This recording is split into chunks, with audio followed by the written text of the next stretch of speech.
আজ শুরুতেই দেখে নেব আজকের সংবাদ শিরোনাম। শুভেন্দুর বিরুদ্ধে লড়তে পারে তৃণমূলের সেই ঘরের ছেলে যার কথা ভাবছে দল। চাকরি প্রার্থীদের নজর এখন শিক্ষক নিয়োগ পরীক্ষায়, স্বচ্ছতার বড় পদক্ষেপ। মমতার আশ্বাসে কলকাতা আসছে না বিরোধী প্রার্থী, তাহলে কি 41টি ভোটই পাবেন?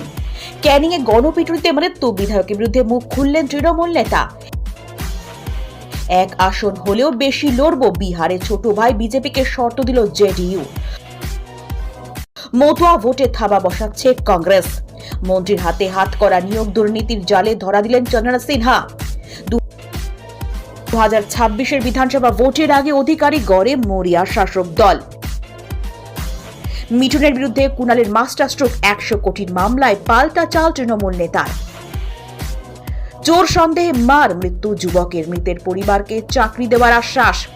বিহারের পর বাংলায় এসআইআর কমিশনের স্পষ্ট বার্তা। এসআইআর এর বিরুদ্ধে সচেতনতা বাড়াতে শিলিগুড়িতে কংগ্রেসের সমাবেশ। বাংলায় কি তবে মুসলিম লীগ 2 সরকার? শুভেন্দুর মন্তব্যে তোলপাড় রাজনীতি। দাপুটে তৃণমূল নেতার গ্রেফতারিতে চাঞ্চল্য, ফের প্রাতিষ্ঠানিক খুনের অভিযোগ। ভোটের আগে কলকাতায় পুরো এলাকায় বড় রদবদল আনল বিজেপি। উচ্চ রক্তচাপে গুরুতর অসুস্থ বিজেপি সাংসদ খগেন মুর্মু, হাসপাতালে চিকিৎসাধীন। নওসাদ ডায়মন্ড হারবারে দাঁড়াবে বলে দাঁড়ায়নি, শিক্ষা দিতে চাইছে সিপিএম। ভাষার মঞ্চে তৃণমূল নেতার দাবি, 2026 পর বিজেপিকে দূরবীনেও খুঁজে পাওয়া যাবে না। ইন্ডিয়া জোটের বৈঠক ঠিক হলো, কটি আসনে প্রতিদ্বন্দ্বিতা করবে কংগ্রেস? শওকত মোল্লাকে আমি জাহান্নামের কুকুর মনে করি, ভোটে লড়ার বার্তা দিয়ে বিস্ফোরক আব্বাস সিদ্দিকী। কাঁথি সমবায় নির্বাচনে ফের সবুজ ঝড়, বিজেপির রক্তক্ষরণ অব্যাহত। প্রতিদিন নিয়মিত সঠিক খবর পেতে হলে আমাদের এই চ্যানেলটিকে সাবস্ক্রাইব করে আমাদের সঙ্গে থাকুন। এতক্ষণ শুনছিলেন সংবাদ শিরোনাম, এবার আসছি বিস্তারিত খবরে। মিঠুনের বিরুদ্ধে কুণালের মামলা। তৃণমূল মুখপাত্র কুণাল ঘোষ বিজেপি নেতা অভিনেতা মিঠুন চক্রবর্তীর বিরুদ্ধে 100 কোটির মানহানির মামলা দায়ের করেছেন। সম্প্রতি মিঠুন প্রকাশ্যে কিছু মন্তব্য করেন যা কুণালের ব্যক্তিগত রাজনৈতিক সম্মানহানির কারণ বলে অভিযোগ। সেই কারণেই তিনি আইনের দ্বারস্থ হন। কুণালের দাবি, তার বিরুদ্ধে মিথ্যা প্রচার চালানো হয়েছে, যার ফলে জনমানুষে তার ভাবমূর্তি ক্ষতিগ্রস্ত হয়েছে। রাজনৈতিক মহল মনে করছে এই পদক্ষেপ আসলে বিজেপির অন্যতম বড় মুখকে চাপে ফেলার কৌশল। তৃণমূল শিবির বলছে এটি কোনো রাজনৈতিক প্রতিহিংসা নয়, বরং আইনি পথে ন্যায় পাওয়ার চেষ্টা। অন্যদিকে বিজেপি পাল্টে অভিযোগ করছে তৃণমূল বিরোধীদের ভয় দেখাতে আদালতকে ব্যবহার করছে। তাদের মতে এই মামলা নিছক প্রচারের খেলা। মিঠুন অবশ্য বিষয়টি নিয়ে এখনই কোনো মন্তব্য করেননি। রাজনৈতিক বিশ্লেষকরা মনে করছেন এই মামলা আগামী দিনে বড় বিতর্ক তৈরি করবে। এর ফলে আদালতের রায় যেমন গুরুত্বপূর্ণ হবে, তেমনই রাজনৈতিক সমীকরণেও প্রভাব পড়তে পারে।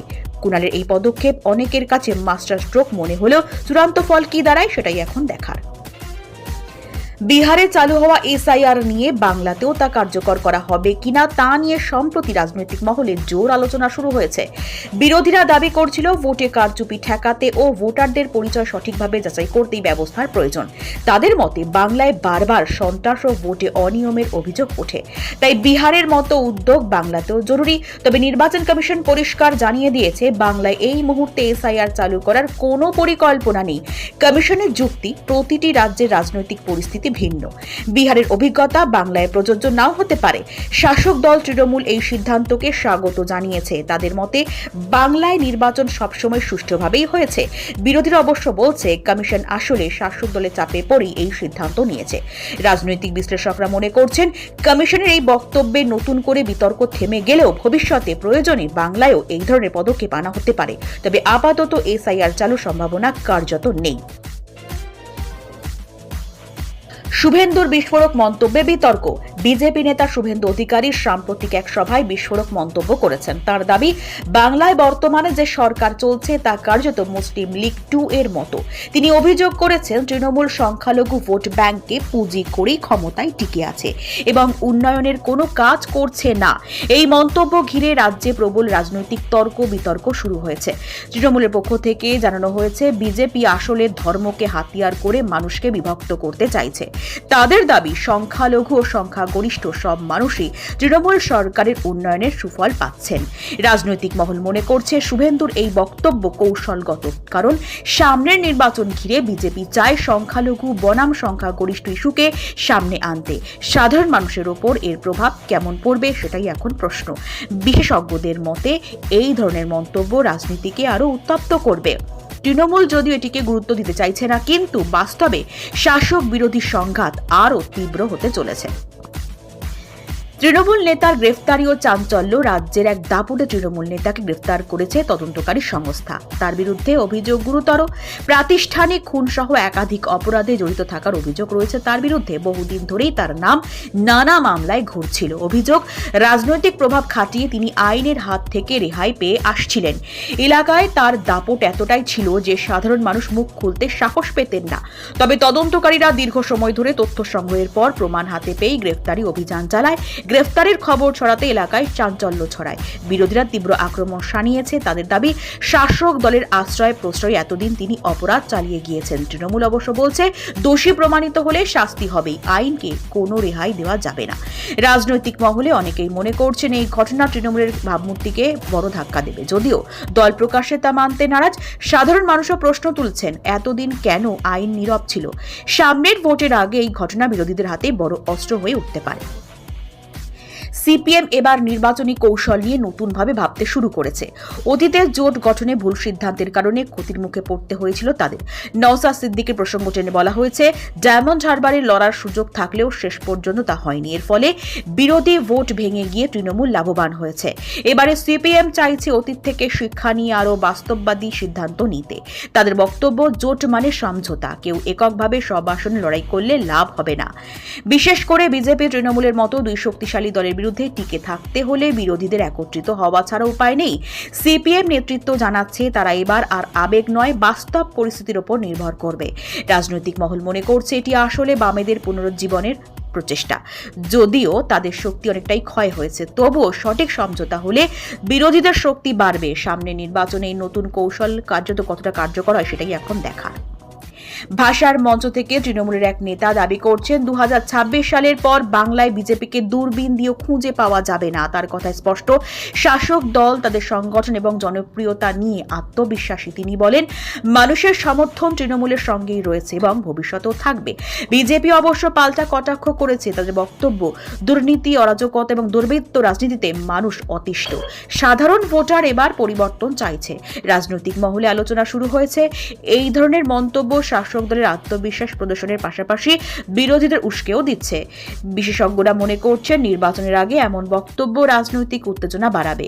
ভোটাররা এই আত্মবিশ্বাসে কতটা বিশ্বাস করবে সেটাই এখন বড় প্রশ্ন। তবে নিশ্চিতভাবেই মন্তব্যটি রাজ্য রাজনীতিতে নতুন মাত্রা যোগ করেছে। ইন্ডিয়া জোটের বৈঠকে কংগ্রেস কত আসনে প্রতিদ্বন্দ্বিতা করবে তা নিয়ে গুরুত্বপূর্ণ আলোচনা হয়েছে। প্রতিটি রাজ্যের বাস্তব পরিস্থিতি বিচার করে আসন বণ্টন করা হবে। বাংলায় কংগ্রেস কয়েকটি আসনে নিজস্ব প্রার্থী দেবে, বাকিগুলি বামফ্রন্ট ও অন্যান্য জোটসঙ্গীদের সঙ্গে ভাগ হবে। কংগ্রেস নেতৃত্বের দাবি, এই সিদ্ধান্ত বিরোধীদের একজোট করার কৌশল। রাজনৈতিক মহল মনে করছে এভাবে বিজেপি ও তৃণমূল উভয়ের বিরুদ্ধে সমবেত চ্যালেঞ্জ ছুড়ে দেবে। যদিও সুনির্দিষ্ট আসন বণ্টন এখনো ঘোষণা করা হয়নি, তবে বৈঠকের সিদ্ধান্তে স্পষ্ট হয়েছে জোট কোনো অবস্থাতেই ভাঙবে না। বিশেষজ্ঞদের মতে এই যদি সমঝোতা কার্যকর হয় তবে বিরোধী জোট একজোট হবে। এতে বিজেপি ও তৃণমূলের জন্য চাপ বাড়বে। আগামী দিনে জোটের সাফল্য নির্ভর করবে আসলে কতটা বাস্তববাদী সমঝোতা হয় তার উপর। আইএসএফ নেতা আব্বাস সিদ্দিকী ফের বিতর্কিত মন্তব্য করেছেন। তিনি বলেন, শওকত মোল্লাকে তিনি জাহান্নামের কুকুর বলে মনে করেন। পাশাপাশি ভোটে সরাসরি লড়ার বার্তাও দেন। তার এই মন্তব্য রাজনৈতিক মহলে আলোড়ন সৃষ্টি করেছে। একাংশ বলছে, আব্বাস আবেগপ্রবণ ভাষা ব্যবহার করে সংখ্যালঘু ভোট ব্যাংককে নিজের দিকে টানতে চাইছে। তৃণমূল অবশ্য এটিকে গুরুত্ব দিচ্ছে না। তাদের দাবি, আব্বাসের কথা মানুষের জীবনে প্রভাব ফেলবে না। বিজেপি এবং বামেদের মতে তার অবস্থান অবশ্যই রাজনীতিতে নতুন সমীকরণ তৈরি করবে। বিশেষজ্ঞরা মনে করছেন, আব্বাসের মতো নেতাদের মন্তব্য তরুণ প্রজন্ম ও গ্রামীণ ভোটারদের প্রভাবিত করতে পারে। যদিও ভাষা নিয়ে বিতর্ক রয়েছে, তবুও রাজনৈতিক কৌশলগত দিক থেকে এই পদক্ষেপ কার্যকর হতে পারে। সামনে নির্বাচনে তার দল কতটা প্রভাব ফেলতে পারে সেটাই এখন নজরে। কাঁথি সমবায় নির্বাচনে ফের তৃণমূলের বিপুল জয় অর্জন। একাধিক কেন্দ্রে শাসক দলের প্রার্থী সহজেই জিতেছেন। বিজেপির জন্য এটি বড় ধাক্কা, কারণ কাঁথি বহুদিন ধরে শুভেন্দু অধিকারীর গড় হিসেবে পরিচিত। বিরোধীরা অভিযোগ করছে নির্বাচন সুষ্ঠুভাবে হয়নি। তাদের মতে ভোটে সন্ত্রাস ও কারচুপি হয়েছে। তৃণমূল অবশ্য দাবি করছে মানুষ উন্নয়নের পক্ষে রায় দিয়েছে। রাজনৈতিক মহল মনে করছে এই ফল শুভেন্দুর প্রভাব কমার ইঙ্গিত দিচ্ছে। বিজেপির অভ্যন্তরে অসন্তোষও বাড়ছে। বিশেষজ্ঞদের মতে এই ফলাফল দেখাচ্ছে সংগঠনের শক্তি দিয়ে তৃণমূল এখনও ভোট যুদ্ধে এগিয়ে। কাঁথির মতো গুরুত্বপূর্ণ জায়গায় বারবার জয়লাভ তাদের অবস্থানকে আরো মজবুত করছে। সামনের বড় নির্বাচনে এই জয় কতটা প্রভাব ফেলবে সেটাই এখন প্রশ্ন।